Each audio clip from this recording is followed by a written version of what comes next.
Well, welcome everybody. It's Nicola Cairncross here, and today I'm absolutely delighted to bring a very special episode to you where I talk to and semi interview my own mentor, business mentor, Greg. He's a guy who is able to take quite complex concepts and turn them into very simple ideas that even I can understand. And he does all that in an incredibly calm and laid back way, which makes me feel immediately calmer about anything.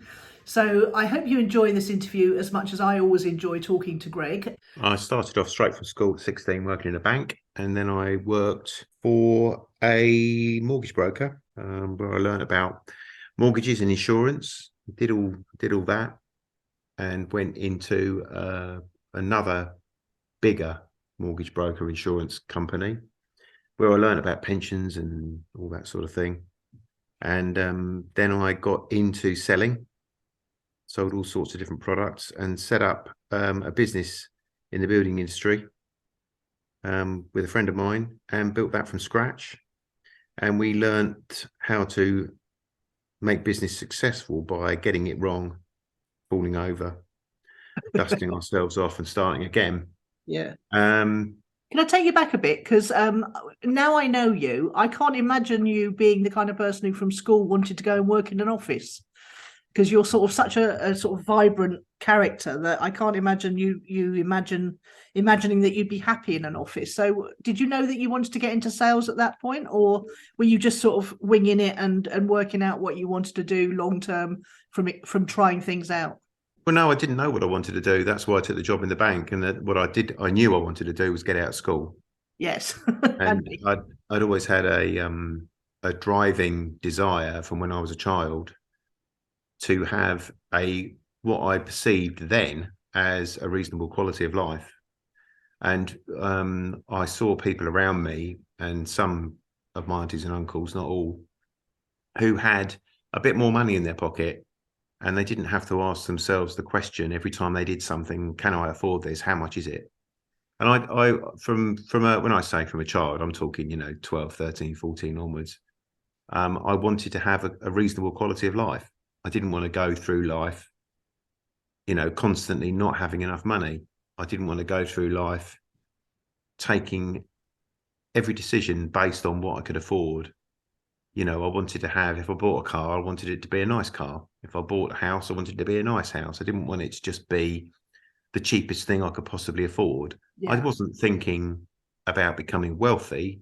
I didn't understand what wealthy meant. I didn't understand what rich meant. I just wanted to be able to eat nice food, wear some reasonable clothes, have a nice car, go on holiday once a year. Because my childhood, I was extremely, extremely fortunate because my parents gave us time, and where we were brought up, we were very lucky where we lived because we had the countryside and we had the beach. But we were always on a budget. Everything was always on a budget, and Yeah. I didn't want to live like that. So I didn't know what I wanted to do, but I knew what I wanted to get to. I wanted to get to a reasonable quality of life, not, as I say, not rich or wealthy, because I didn't understand what that meant. But I just wanted to be able to have a nice life and not constantly think about money. And I took the job in the bank because that was a job that I could get, and it got me out of school, and it gave me an income. And that was really where I started to realize at the time, although I didn't realize at the time, that they were all caught in the machine. They were all caught in the trap. You're with the bank for life because the bank made it difficult for you to leave. Why, by paying you more than other jobs?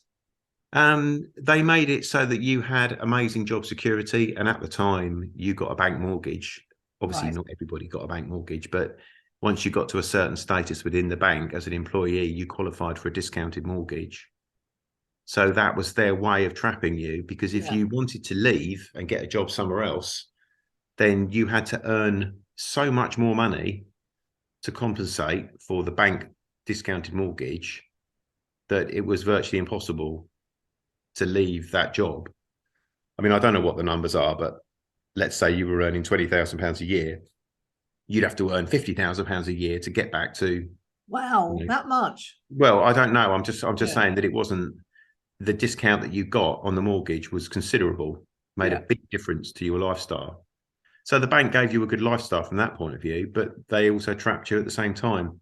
So once I started to look around me and see these people that were going to be stuck in that job forever, and I was bored, very bored. It was very boring. For me, I was looking for a bit more excitement. Yeah. So I looked to get out and do something else. And so did you look around? Because I mean, I remember I grew up in the same sort of area as you did. When I was young, we all went to certain pubs, and the creative types went to one pub, and the estate agents and the people in property went to another pub. Was it like that for you, where you sort of realized there was a bunch of people who were earning more than most people? It wasn't at that stage. It was I was 19 when I left the bank. What I wanted to do was get out and do something else, and I saw an advert for looking for mortgage brokers, and I went along and met the guy, and he gave me the job, and I started. And that was, there was no planning behind it. But I knew I wanted to do something different. And outside of work, I was just with my friends, going out and having a good time. And at that age, you don't, it's a bit of a chicken and an egg, isn't it? Because you don't know anything. You don't realize that you don't know anything. And you don't realize that you're making decisions that a lot of the time aren't very thoroughly thought through. So a lot of it is fate and destiny and bumping into things as you go along. Yeah. And of course, with the mortgage brokers, you were going to see people in their homes, were you? Yeah, and it's at that time the whole industry was becoming regulated, and you had to sit exams and things. But it became very apparent very quickly that working where I was working wasn't going to work out for me. I know there's a lot of work words there, but that's when I looked to work for a bigger company. But of course, what the people that were recruiting me each time I got a different job, what they saw in me was the ability to deliver on sales. They saw that I was hungry and wanted to make a bit of money. And I say, we're not talking about large sums of money. We're just talking about making a reasonable income. And they saw that I had an appetite to go out there and actually bring business in the door, properly. Let's talk about sales quickly for a minute, because I'm always very keen to make people realize that there's actually no secret in sales. Everybody imagines that there's some sort of sorcery going on, or that you're hypnotizing people into buying things they don't want to when they hear the word sales. But actually, it's just the ability to get off your ass repeatedly and go and find new business, and then to be likable when you're talking to people, and to actually listen to them and find a product that fits their needs. Would you agree with that definition of sales, or would you think there's something more to it? Well, I'd agree with you generally speaking, but of course the world's changed. We're talking back at a time when there was no internet, no mobile phones, no Facebook marketing. Yes. 3-4 TV channels. So I think if you've got a good product and you're in front of somebody that has a need for that product, I've always said the three elements to any sale is PMT: product, money, time. You've got to want the product, you've got to have the money, and you've got to want it now. Yeah. So most men would want a Lamborghini, and most men would like that Lamborghini now. They just haven't got the financial side of the triangle, as it were. But there again, you could offer somebody a car that's really boring and terrible that nobody wants, but they might need a car right now and they might be able to afford it, but they're not going to buy that car because it's not the car they want. They don't want the product. Yeah. So if you're in front of people who need your product and it's within their budget, then it's really a case of just convincing them that product is the right product for them. Yeah, and it's going to fill a need, or it's going to give them more time, or it's going to give them more money, or it's going to make their lives more convenient. It's going to solve a problem, yeah. And it's the thing is if you're selling a product that actually is a good product, then it's a lot easier. Yes. Selling someone something, misleading somebody or trying to get somebody to buy something that they don't want, need, can't afford, and isn't a good product anyway, obviously that's extremely difficult and not something that I would advise you to do. But if you're working for a reputable company, you know, it's very easy to sell things to people, but people have got to like you. People never buy anything off of anybody they don't like. Yeah. And I've always thought selling is asking questions. So, you know, what is it you're looking for? What is it you're looking for within that product? You know, and if you pick a product of any kind, especially nowadays, everything's well made nowadays. If you go back 30, 40 years, a lot of things weren't very well made. And nowadays, everything is well made by robots in factories. I mean, the iPhone's a typical example. You know, I mean, what an amazing piece of equipment. Yeah. Now, you can argue that you don't like who makes it or where they make it, but the actual product is excellent. But if that was made in the 70s, you'd have people constantly taking it back to the shop because it wasn't working, because we didn't have the skill levels of manufacturing and the quality control Yeah. that you've got these days. So nowadays, it's a different world. The world of selling is a different world, and everybody's got lots of consumer rights, and everything comes with a proper guarantee and a warranty. So it's a lot easier this day and age to sell things than it was, you know, 40 years ago, 35 years ago. Yeah. So you did well in the, did you go to a second mortgage broker? You said it swiftly became apparent that you weren't going to get there. Well, what it was I wasn't very happy with the setup there, let's say. And I moved to a big broker, a big insurance company, and worked for them. And then did quite well there for a while. And then I got into selling in the building industry and really enjoyed that. And then after about, oh, blimey, let me think, 2 years of that, I was approached by somebody I knew to set up our own business within the building industry. Yeah. And we built that from scratch. And very difficult to get a business off the ground from actually nothing, from scratch, when you've got no money. Yeah, I was going to say, so, you know, because in the building industry, you had to buy parts and you had to have a building to manufacture the things in, and you had to have staff. So how did you get started? Well, we started off buying the products in and selling them. And in the end, we were buying in bigger volume and getting better discounts of the products. And then we ended up manufacturing the products ourselves. Right. And selling to other people who were, you know, they were in effect trade customers like we were. Yeah. Before. But again, you know, you're talking about you know, an endless list of problems and mistakes to overcome. I think you've told me about a few over the years. You've made me laugh with some of your stories about vans on fire and things like that. Yeah, I mean, things like that, they're sort of things that stick in your mind, you know, when you're on national news and there's a helicopter filming your van on fire on the middle of a motorway, blocking the motorway. That's something that sort of sticks in your mind, you know. And wasn't there one of the biggest checks ever from one of your customers on the dashboard of the van as well? Yes, there was actually. Yeah, I forgot about that. Yeah, you know, people don't think about that sort of thing when they're exiting a van that's on fire. No. I mean, I would obviously, but they don't think about things like that. Yeah. But the thing is nowadays it's become so much easier to set up a business and sell products because you've got this huge industry that is dedicated to supporting people who want to set up businesses and sell products. So you've got, I mean, payment gateways are one example. So you've got all these different payment gateways nowadays that, you know, you never had before. If you wanted to get paid, someone had to give you a check. Then you had to take that check to the bank and pay it in the bank, and then wait a week for the check to clear, and then go to the bank, get the money. But now, you know, you can take payments online over the phone. You can, you know, if you've got a shop, people come in, they tap their card. So you've got a whole support network of businesses that are there to help the businessman, business person, make a success of their business much quicker, get their business off the ground much quicker.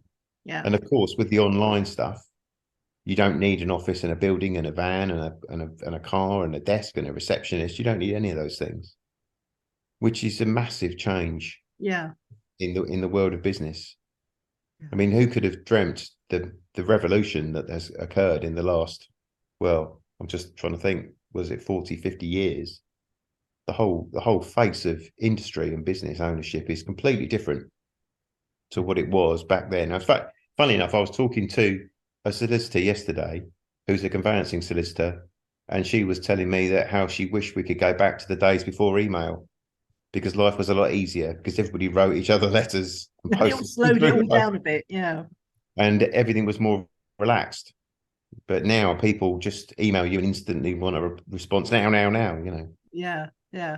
So you and your business partner sort of pretty much taught yourself how to be manufacturers, and I expect there were quite a lot of adventures along the way there, and then at some point you got into property, didn't you?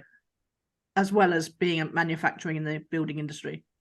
Yeah, started to buy properties. It was my business partner that identified the place where we were in the cycle of the market, and thought that we were at the bottom of the cycle, and that, you know, we should be buying properties for long-term gain. Yeah. And we started that process, and as you know, to rent out, buy to lets. And then it became very quickly apparent that we were working very, very hard, and I mean very, very hard, to run this manufacturing business, for very little reward. Yeah. When in fact we could make the same money for a fraction of the work, just buying more properties. So we came to the realization, and a lot of this, a lot of people that have been through the process of starting a business from scratch and not having previous business training and not knowing what they're doing, quote unquote, you evolve, and you evolve by making mistakes. And I think one of the things that people don't realize about mistakes is that mistakes are a good thing. Repeating the same mistakes isn't a good thing, No, but mistakes are a good thing. you have to learn, don't you? So the next stage you move to after making a mistake is armed with the experience of that mistake. And So sometimes the mistakes are so big that they kill your business, and sometimes, but most of the time they're not. And you just have to pick yourself up, dust yourself off, and carry on, and learn from the mistakes, as you say. Because I work with lots of people who are coming out of the corporate world, and they want to start a business, or they've been forced out of the corporate world and they want to start a business, and they're absolutely terrified of getting it wrong or making a mistake. Whereas I think if you're thrust into it, then and you've got no choice, you just crack on with it, don't you, and learn on the job. yeah, and I think there's a big difference between a 20, 22, 23, 24-year-old who wants to start a business and somebody who's in their 30s or 40s who've already got an established lifestyle. Yeah. Perhaps they're a homeowner with a family, and they've had a good income and they want to start their own business. That's a completely different thing to somebody who's got nothing, Yeah. no family to support, who's working purely off of desire. There's nothing more than the desire to make it work, and it's a bit like it's not the same thing, but it's the cliche, isn't it, of, when you watch one of those motivational movies where the guy comes from nowhere and Yeah.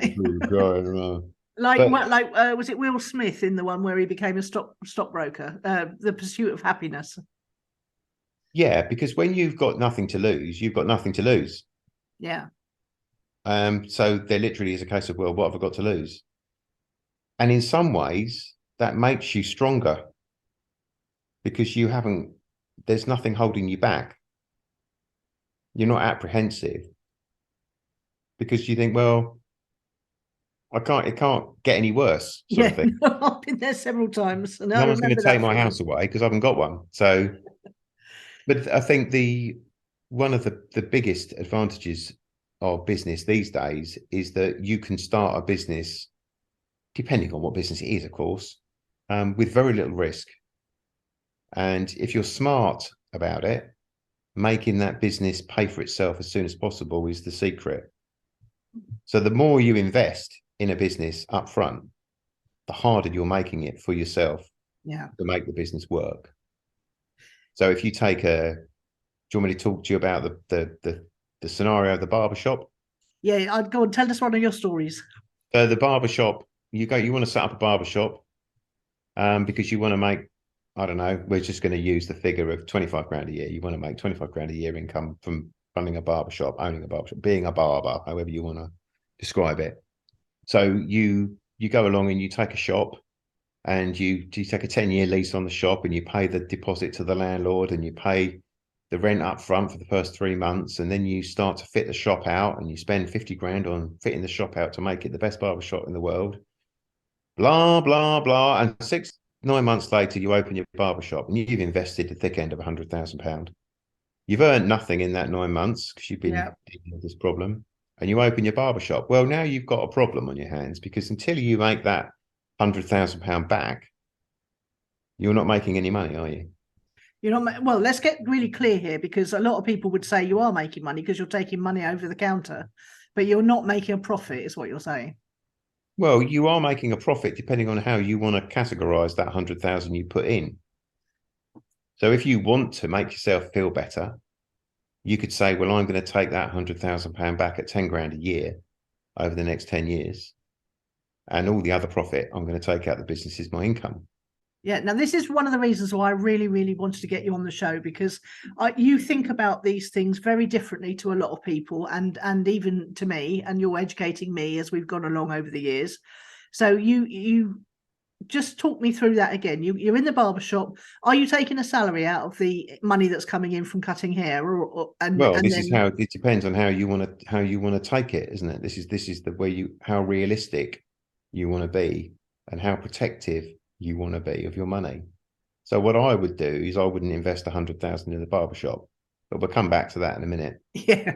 So what I would do is, and obviously we're just using the barbershop as a metaphor, aren't we? Yeah. For any retail establishment or high street, or any business, you put money into it to get it off the ground, don't you? Yeah. So that 100,000, some people might sit back and say, well, if it gives you that £10,000 a year back over 10 years, and in the meantime, all the rest of the profit you can take as yours, and that's income. And you can argue that if you want to argue it. But my view is that you're really kidding yourself, that you're doing better than you really are. Because until you've got the £100,000 back, you're not making any money. You're just getting your investment back. You're getting back to where you started. Oh, I see what you're saying. Yes. Before you spent the £100,000, aren't you? Yeah, because if you hadn't started the barbershop, you'd be out earning a living, and you wouldn't have spent your 100 grand on the barbershop.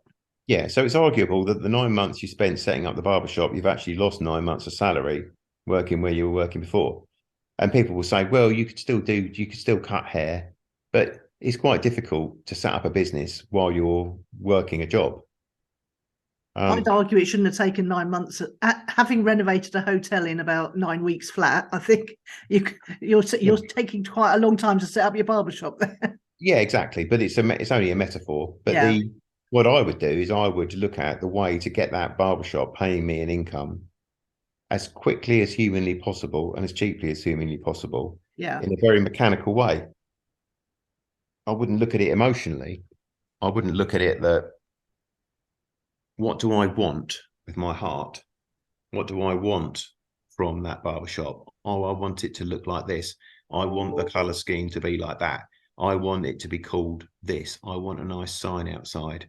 These are the tiles I want on the wall. I wouldn't think like that. I would think along the lines of, right, where can I find a shop that I can get quickly, open quickly, as cheap as possible? A barber chair in it and a splashback washing thing, and Exactly. paint it all one color, and then open the door.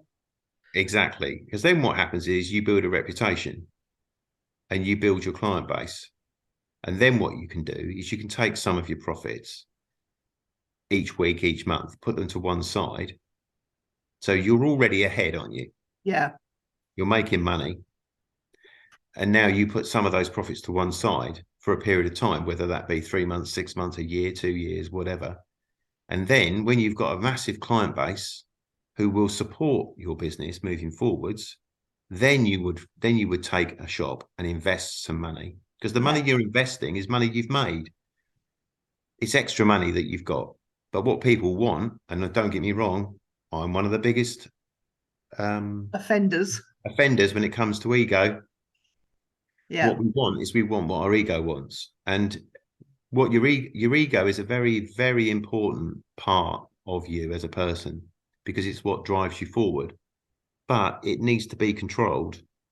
So you need to find a happy medium, because the ego drives you forward to make you do things, but it also can drive you too far, and it can help you to make some very bad decisions, like taking a lease on a factory for 25 years with a personal guarantee and stuff like that. So Bitter experience speaking there. yeah, but that's what I'm saying. So it's about controlling it. And the really smart business people, and I'm not one of them, but the really smart business people, they make the business pay for itself as soon as possible. So You're as one of soon the as smartest business people I've come across in my life, that's for sure. well, I think it's very nice of you to say that, but So I want to sort of not just talk profit and everything, although that's incredibly important. So you managed to sell your manufacturing business, and we talk quite a lot about, well, not the law of attraction per se, but we do talk a lot about how things happen to people who get off their backsides and make things happen, but equally how you've got to have the intent of what you want to happen. And didn't something like that happen to you when you and your business partner decided to sell your manufacturing business? it's that old adage, isn't it? The harder I work, the luckier I get. Yeah. And the thing is, if you have the attitude of walking around with a rain cloud above your head all day, every day, then you are attracting rain clouds. So I look at it that the universe listens to everything that you do, everything you say, everything you think. And people say, oh, well, yeah, that's a load of mumbo jumbo. Maybe it is. But I know that I'm a happier person for thinking that everything's going to work out okay in the end. Yeah. And everything does work out okay in the end if you think that way. So if if you're the kind of person that thinks to themselves, well, that sort of thing always happens to me, it always goes wrong for me. Permanent, pervasive, personal, and pessimistic. That's the 4 P's of never going to achieve anything because your language is all wrong to yourself. Yeah, but I think that it's only what I think. I think the universe listens to us all, and I think the universe hears what you say, but it can't distinguish between good and bad. It doesn't understand irony or sarcasm. So when you say, well, that sort of thing always happens to me, it always goes wrong for me, what the universe is, oh, right, you want it to go wrong for you all the time. Yeah. Okay, right, well, we'll help you with that. And if you think, if what's going on, if the narrative is everything's going to go well and everything's going to work out in the end, then the universe hears that and helps you to achieve that. That doesn't mean there's never any problems. It doesn't mean that nothing ever goes wrong. Because let's be honest about it, if everything went perfectly all the time, then it wouldn't be perfect. Because we wouldn't know it was perfect. We would just think that's normal. We wouldn't realize that that was a good life, because you have to have bad things happen to make you realize what good things are. Yeah. So if your granny makes suet pudding badly and you've only ever eaten your granny's suet pudding, then you think suet pudding, that's as good as it gets. Not until you go and eat someone else's suet pudding that's better, that you realize that granny's is a load of rubbish. So you need to have good and the bad in life. And a lot of the time, the bad things that happen need to happen to help to get to the good stuff. A lot of diamonds are delivered to you in a package wrapped in horse manure. So it's about understanding that things are going to go wrong. Things aren't going to go brilliantly all the time, every day, and that to expect the problems, because when you expect a problem comes along and you go, well, I knew at some point I was going to have a problem. I'm going to deal with this problem now. Because all this is a stepping stone to get to where I want to get to. But if you have the attitude of, oh God, this has gone wrong. Oh my God, I can't believe it. What am I going to do now? Then first of all, that's not helping you, is it? No. And secondly, why are you surprised? that there's a problem. Did you expect there to never be a problem then? Did you expect, everything to You're sail plain along sailing. perfectly through your whole life without ever having an issue with anything? So it's about being realistic as well, isn't it? So nowadays, you help businesses. You go, and I know you do it, and you do it in different ways. You either mentor businesses or you take a share in them. So tell that you've looked after lots of different kind of businesses recently, haven't you? Including me. So what? How do you like to work? What's the kind of first questions you ask when you go into a business that's looking for help, and what do you look for in an owner of someone that you might want to work with? Well, a lot of businesses don't realise that them sitting in the middle of it, I describe it as the Captain Kirk syndrome. Captain Kirk sits on the bridge of the Starship Enterprise in his spinny chair, and Yeah, everybody's around it, and he runs the whole thing. Now that's great, and it's good for the ego, and we all love all that, and we all love being the centre of attention, and everybody comes to you for the decision because you're the boss. But actually, that is the worst thing that you can do, because you're not giving your business any value. Because without you, that business has no value.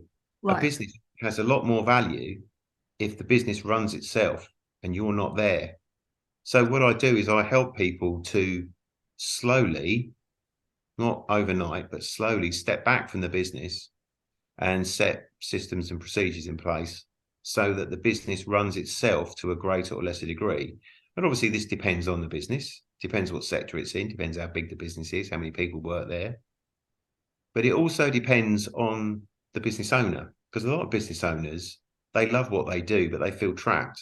Yeah, They can't take a holiday, they struggle to understand why there's no money left at the end for them. And I completely understand. I've been there, I get that. And I try and help them to get a handle on what's really going on. But also, I try and help them to have an unbiased external view of what's really going on in their business. Because it might be that their business isn't working very well at all and they're actually wasting their time. Or there's things they could do to improve it and transform that business. And a lot of the time, most of the things that have to be done are quite simple. They're quite straightforward. And it's one of those, when you slap yourself on the forehead moments where you say, of course, it's been staring me in the face all along. Why didn't I see that for myself? And that's because it's a wood for the trees thing. mm. You're in the middle of it all and you can't see what the basic fundamental problem is. And one of the old adages I was taught was if you've got business turnover and you're making 10% profit out of your business turnover, the way to double your profit is not to double your turnover, it's to increase your prices by 10%. But a lot of the time you can't see basic, simple, obvious things like that. Yeah. One There's of the things lots I of most love about working with you, and we're friends as well, but you definitely are. I do regard you as a mentor.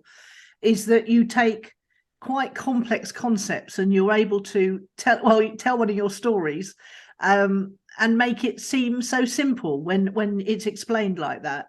Allegories and metaphor and stories, and you just simplify everything, and you also make me feel so calm because you always talk to me in a really calm voice, and that helps a lot as well. Well, there is an element of we sometimes forget that we're not quite as big a deal as we might like to think we are. And people have got a business and they think that that business is invaluable. The business is worth more than it actually is, or the business is a bigger deal than it actually is. And if that business were to shut, it would be the end of the world. When the reality is that most people, it won't notice, but it's just that because you're the business owner, it's a big deal to you. Yeah, But once you get it in perspective, it actually helps you to be more realistic about the business, and it helps you to run the business better. Because the people who have a grounded view on their business, what their business actually does fundamentally, and how it makes its money, normally make more money and are more relaxed and have a better lifestyle themselves, instead of being sucked into the whole whirlwind of the thing, 24/7. yeah. So there's choosing the right business model in the first place, the one that's more likely to make you money. There's not overspending in the beginning before you've got it up and running and it's making you money. What other things do you find business owners commonly, the mistakes you see with business owners? Well, it's normally they've got too many staff, or they're doing too much of the work themselves. They can't delegate. They don't trust other people.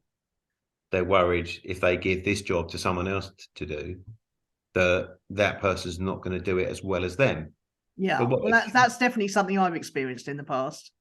yeah, but the thing is that if you give a job to somebody, let's just imagine that you and I are working together, and I work for you, and you give me some of your work to do.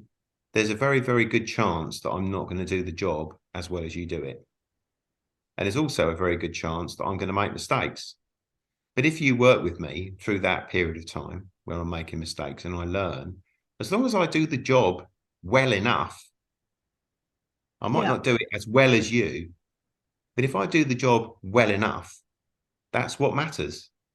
Have you ever read the E-Myth book? Because Yes. I read the E-Myth book and then E-Myth Manager, and it made a tremendous difference to the way I did things.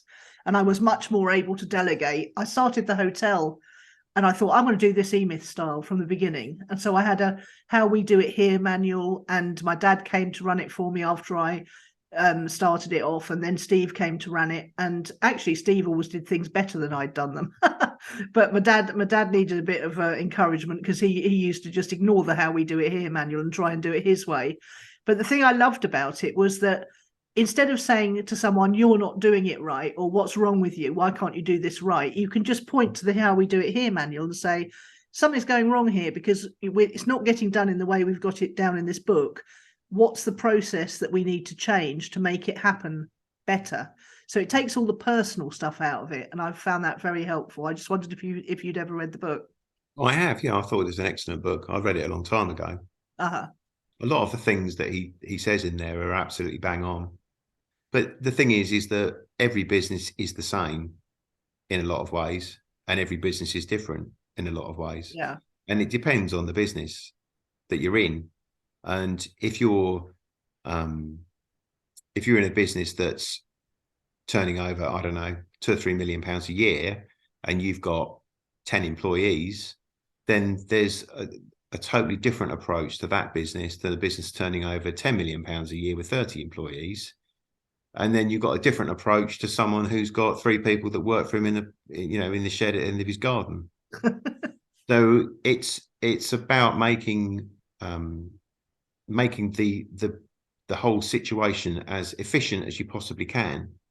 But a lot of people fall into the trap. I'll give you an example. We get our dog groomed by these 2 guys who are absolutely brilliant. And they moved recently, and they now do it from their home. And I took the dog down there. Last time I took the dog down there, and they were talking about, I said, what a brilliant idea. And what they've done, they've got this, I'm going to call it a shed, but it's not a shed. It's a nice timber building in their garden where they do the dog grooming. And I said, what a brilliant idea. And they said, oh, thank you very much. I said, yeah, you don't need the overheads of that shop and everything, do you? And they were amazed that I could see that, because they'd been, and obviously I don't mean the word slave in the meaning of the word slave, but quote unquote, they'd been a slave for the landlord. So they'd really been working for the owner of the shop. Yeah. And they'd really been working for the council for the rates. Yeah. And they'd really been yeah, do you see what I mean? Yeah. So now they've got no parking costs. They don't drive to work. They've got no rent. They've got no rates. They've got no builders insurance on the premises. They've got, and the list goes on of the things they haven't got. So now what they do is they work about 60% of the time they used to work, and they make twice as much money. Yeah. And all their customers are happy. So it's things like that. But when they set their grooming business up, they probably, I don't know, but they probably thought, right, okay, let's look at our shopping list to set a business up. Number 1, well, we're going to need premises. Yeah. Number 2, so immediately they fell into that trap. And then they probably tied themselves into a 5-year lease. So they had to work the 5 years to get out of the lease. Right. Do you know what I mean? Yeah. So of course the landlord's sitting there rubbing his hands while he's watching TV. He's got money rolling in the door, and they're getting up every day and going to work to give him the rent on a shop they don't need. Yeah. So it's thinking about your business and what your customers really want. Why do your customers do business with you? What is it they really want? And most of the time, they're not interested in your premises or your reception area or any of that stuff. I mean, there are some businesses that obviously you need a frontage, you need a presence.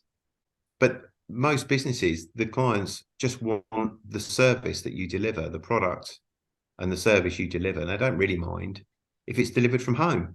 And we've seen that with the pandemic. I mean, Yeah. even I now, was about to ask you about the pandemic because things have changed dramatically for lots of people, haven't they? yeah, they have. And if you look at the big companies, if you ring, I mean, this is just off the top of my head, if you ring Vodafone or the Gas Board or EDF, or most of the people you get put through to are working from home.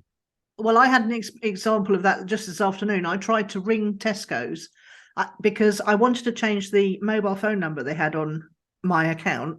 And I couldn't do that because they wanted my club card number and I didn't have my club card number.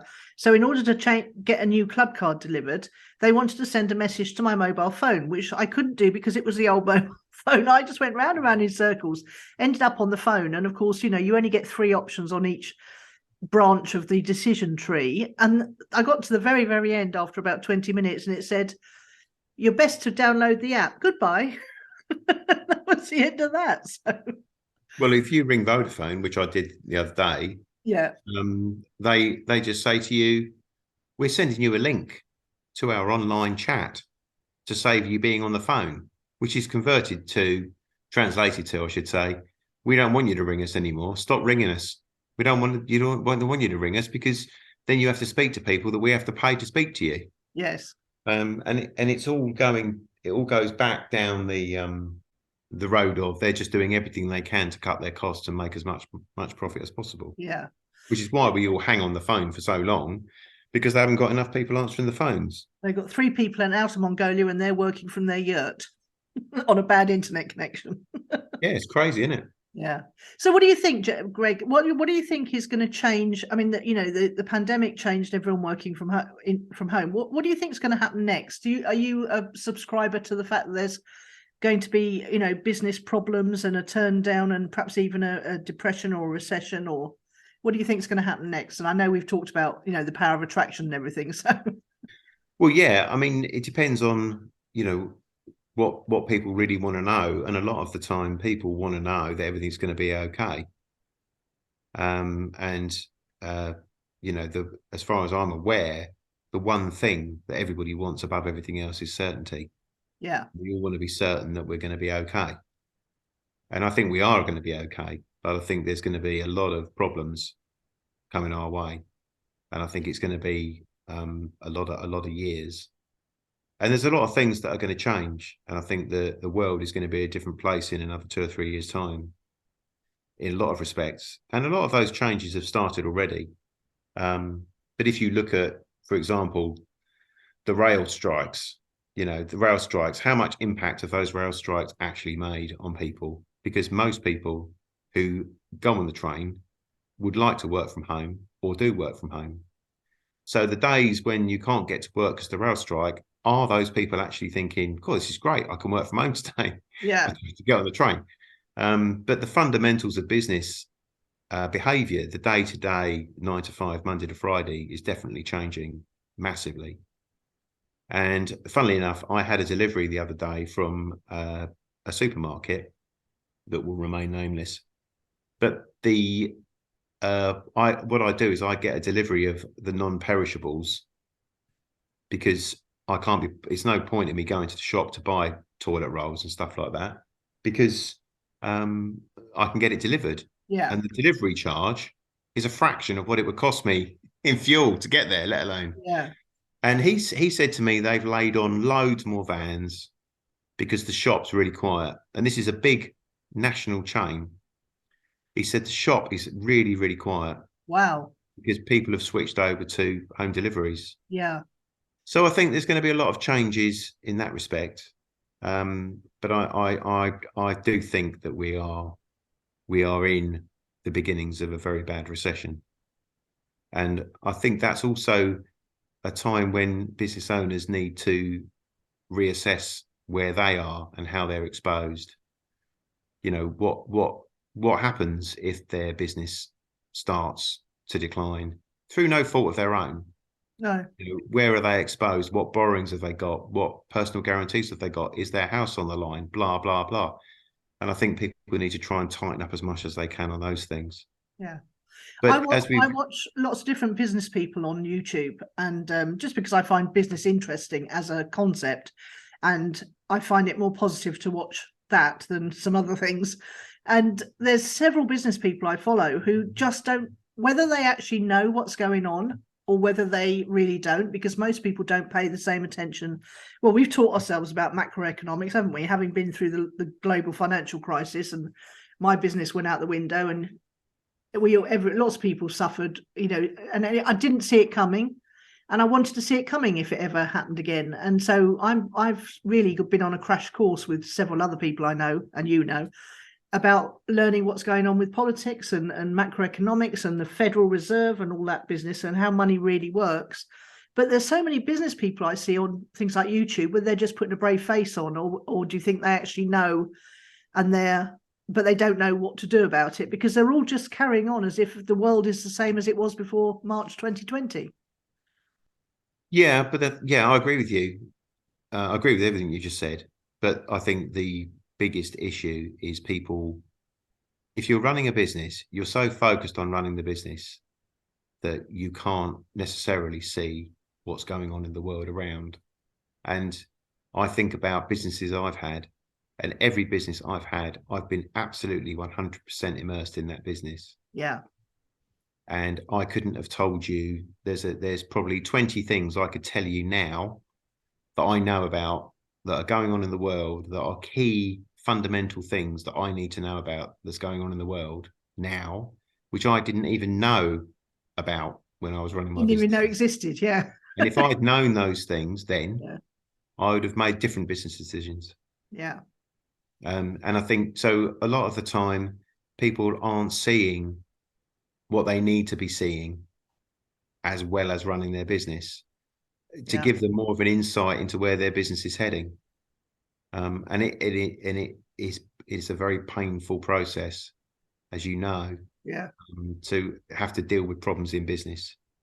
I was two things. One was I was getting my groceries delivered earlier, and I noticed that one of the big two supermarkets has got a whoosh delivery service now, because obviously if I wanted to get a full shop delivered, I'd have to wait till next day. But if I only wanted a small amount delivered, they could do it in 30 minutes from my local express version of their shop. And they've Yeah, obviously set that up to compete with the Deliveroo thing, because I was previously using Deliveroo if I needed a small amount of groceries, because I don't enjoy shopping. And the other thing I find, like you with the time, you know, the time, and I don't have to drive, but it's the time. And the other thing is, whenever I go into a shop, I always end up spending much more money than I would normally, because I see things I want. And now I find, you know, Deliveroo shopping is much better because I just buy what I need rather than what I sit in the shop and it's caught my eye. But they're obviously competing with Deliveroo by setting up their own scooter delivery service. And I thought that was quite quick, because Deliveroo's only been going for a few years, hasn't it? well, yeah, I mean Deliveroo, Ocado, Yeah. Just Eat, and all these other brilliant businesses.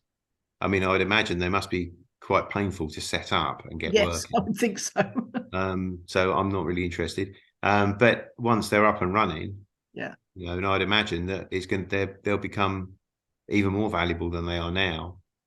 But more and more people aren't, you know, they're spending more time at home. Yeah. You know, you can argue that that's the controlling people want you to, or you know, you can argue it whichever way you want. But I think if I was in business now, I'd be looking at protection. What do you mean? I'd be just asking myself, right, what can I do to protect, ring fence my position outside of the business? What can I do to make the business more tax efficient? What can I do to, if you've got, for example, borrowings with the bank, right, how can I reduce those borrowings down and get my house off the line, and that kind of thing. And if I was setting up a business, I'd be looking at setting it up for as little money as possible and getting that money back as soon as possible. So the Yeah. business is paying for itself as soon as possible. And the other thing that I've definitely been guilty of over the years is I've had, fantastic years and quieter years. And usually the quieter years were because of some external reason, because I'm entirely online, as you know.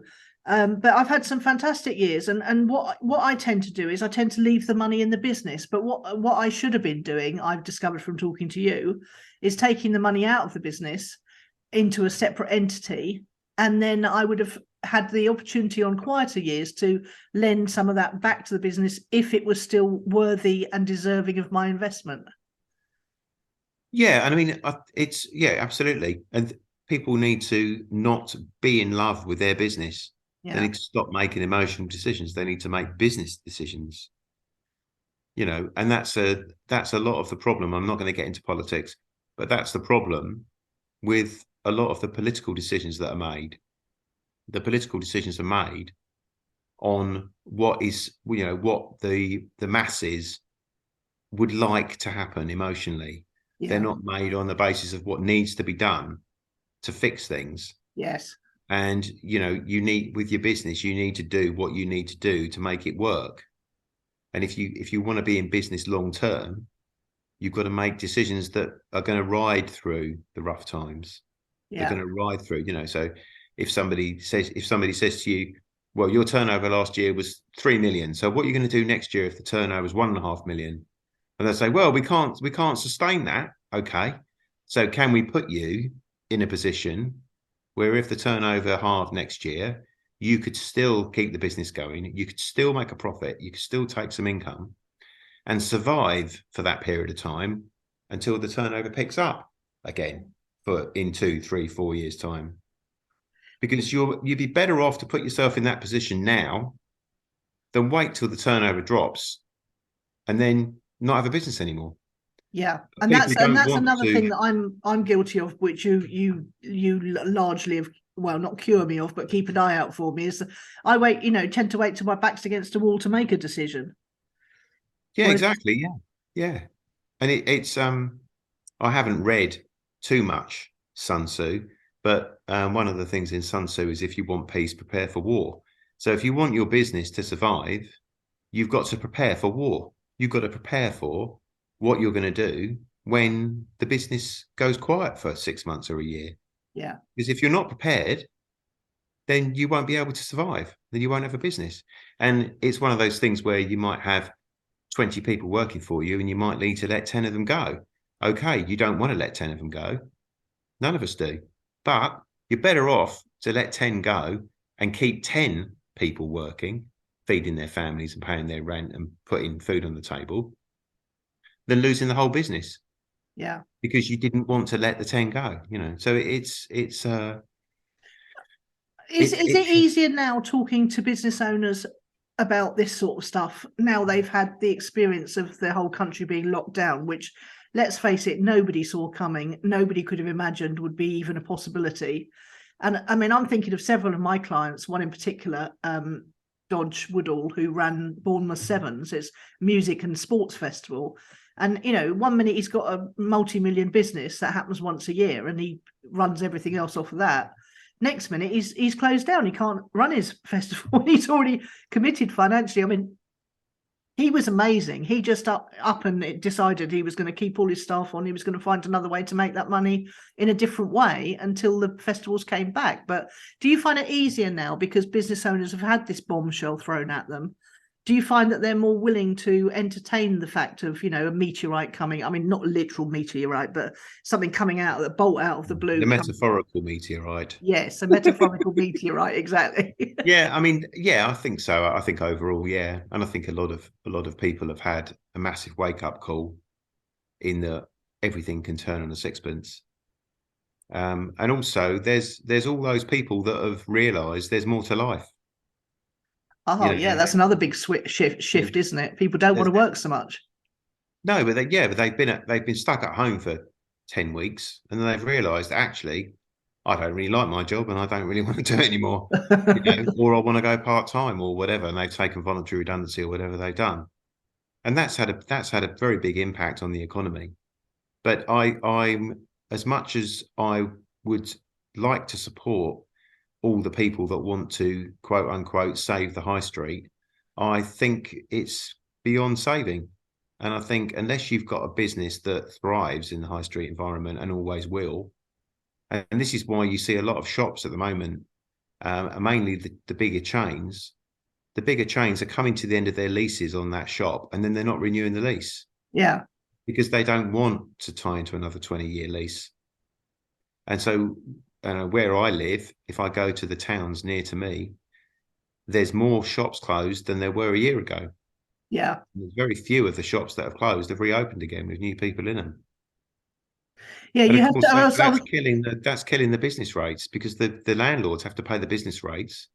And that's why a lot of, and it's not the only reason, but that's why a lot of these charity shops open up, because the landlord will let the charity shop take the shop for no rent, because he then doesn't have to pay the rates. Right. But the charity shop doesn't pay rates because it's a charity.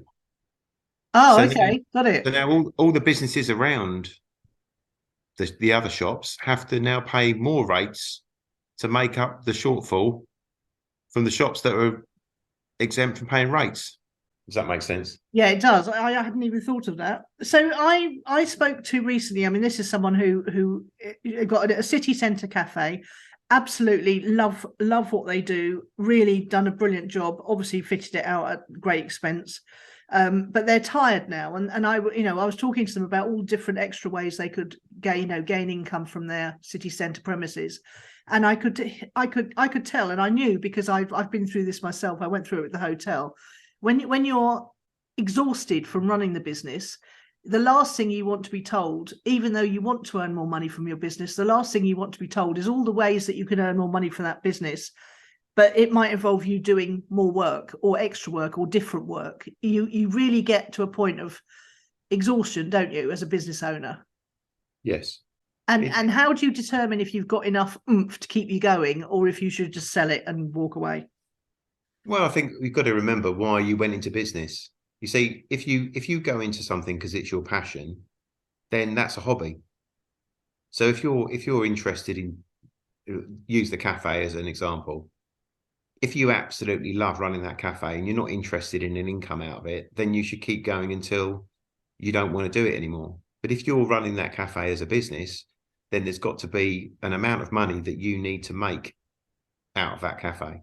Yeah. You need to make that. That's where you draw the line. When you drop below that point, I mean, I'm going to use the number £100 a week. Obviously, that's ridiculous, but we'll use it as an example. So if you said, well, I've got to make £100 a week out of this cafe, then after 6 weeks of not making any money at all, and with the prospect of not making any money for the next 6 weeks, then I would say, right, it's time to close the cafe. Because all you end up doing is you end up working for nothing and shutting it down anyway. So I think you've got to be realistic about your business, and you've got to talk to yourself about why you're in business. And most people, are in business to make money. If you're not making money, what you're doing in business? Because you can sit at home all day long watching, daytime TV and make no money. You don't need to go to work. To work yourself into the ground to make no money. Exactly. But sometimes it's difficult. It's difficult. And I completely empathize with people, because I've been there, Yeah. And sometimes you're involved in it. You're so immersed in it that you can't see that actually I should have closed this a year ago. This is, what am I doing? This is madness. And funnily enough, in some ways, it's a bit like people that are addicts. It gets out of control, but they don't realize they're out of control. It's like someone that can't stop, that eats too much or drinks too much or does other things they shouldn't do, but they don't see that it's broken, and then they keep going with it. And it's a bit like that as a business owner. Sometimes you You went through the flashing lights and the level crossing gates going bing, bing, bing, bing, bing, bing, stop, stop, stop, stop, stop. You drove through there. You didn't really notice them. And that was about 6 months ago. I mean, really, you should have, called it a day. Then you remortgage your house and you put your money into the business because it's all going to be okay one day. And you've convinced yourself of that without doing any projections or any realistic planning ahead of what's really going to happen. And all of a sudden, you've put all your money from your house into your business, and you've lost your business and your house. Yeah. So it's quite easy to get sucked into that, And I'm really lucky because I've got you guys around me who started out as friends and then became business partners and then stayed as friends. And you've had mentors, haven't you? And really, that is the only way to have a dispassionate, cold-blooded, unemotionally involved eye on what you're doing and someone to talk to like that, isn't it? It is, and you get to the point where you don't need that person anymore, and you'll use that person to bounce ideas off of. And a lot of the people that I've helped, it's been a period of time. It's been a 3-month, a 6-month, a 12-month thing. And then, I turn around to them and go, look, you don't need me anymore, do you? And they go, no, because they've got those fundamentals in place. Yeah. And then you become quite robotic about it. And you look at it, no, I'm not going to let this thing get out of control and suck me under with it. I'm going to make sure that it works. Yeah. And if it doesn't work, and after the litmus test of a period of time, it's not working, and I can see it's not going to work, then I'm going to close it. And I'm not going to harm anybody. I'm just going to close it. Yeah. A lot of people just close their businesses and walk away, and there's no harm done. It's the people that keep it going and drag their house into it, and then they damage their family and where they live. It's hard to make those decisions yourself, isn't it? I find it's hard to. Yeah, but most businesses you can tweak and tune them to work.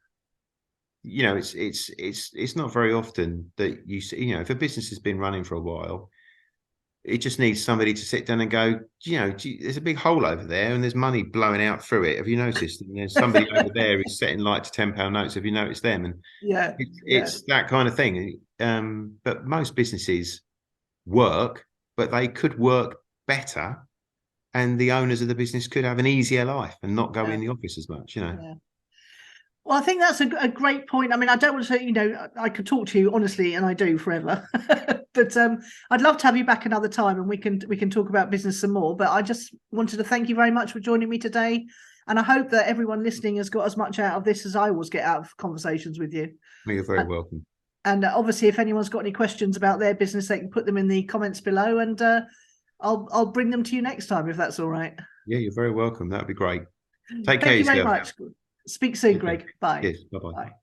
And we're going to try and get him on once a month from now on. So if you've got any questions for Greg next time, then do put them in the comments below the video, and I will endeavour to get them to him before our next session, and we can work through real life examples.